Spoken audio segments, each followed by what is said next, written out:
తీసుకొస్తుంది అధ్యక్ష.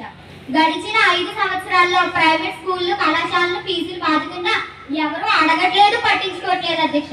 దీనికి కారణం ఏంటంటే అధ్యక్ష, స్కూళ్ళని కళాశాలని నడుపుతున్న మేనేజ్మెంట్లు గత ప్రభుత్వం ఎమ్మెల్యేలు మంత్రుల చేతుల్లో ఉండడం వల్ల అధ్యక్ష, గత ప్రభుత్వం విద్యార్థుల తల్లిదండ్రుల దగ్గర నుంచి వేల వేలు దాచుకోవడమే కాకుండా దోచుకోవడమే సిద్ధాంతంగా పనిచేశారు అధ్యక్ష.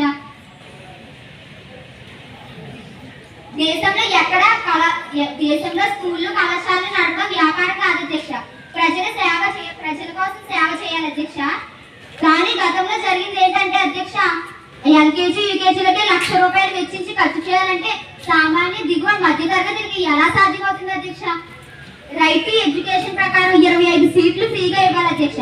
కానీ గత 5 సంవత్సరాల్లో జరిగింది ఏంటంటే, రైట్ టు ఎడ్యుకేషన్ సిస్టమ్ ఎక్కడైనా ప్రవేశపెట్టారా అధ్యక్ష?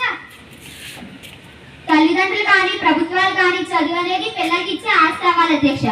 ఆంధ్రప్రదేశ్ లో 2011 జనాభా లెక్కల ప్రకారం చదువు రాని వారు 33% ఉన్నారు అధ్యక్ష. అంటే ఎంత దారుణంగా ఉందో చూడండి అధ్యక్ష. దేశంతో కంపేర్ చేస్తే దేశంలో నిరక్షరాస్యత 26% ఉంది అధ్యక్ష. అంటే దేశంలో కంటే రాష్ట్రంలో నిరక్షరాస్యత ఎక్కువగా ఉంది అధ్యక్ష. వీటన్నింటినీ రూపుమాపడానికి చట్టాలను చేసి ప్రతి పేదవాడికి విద్యను అందించాలనేది మా ప్రభుత్వం యొక్క గొప్ప లక్ష్యం, ఆశయం అధ్యక్ష.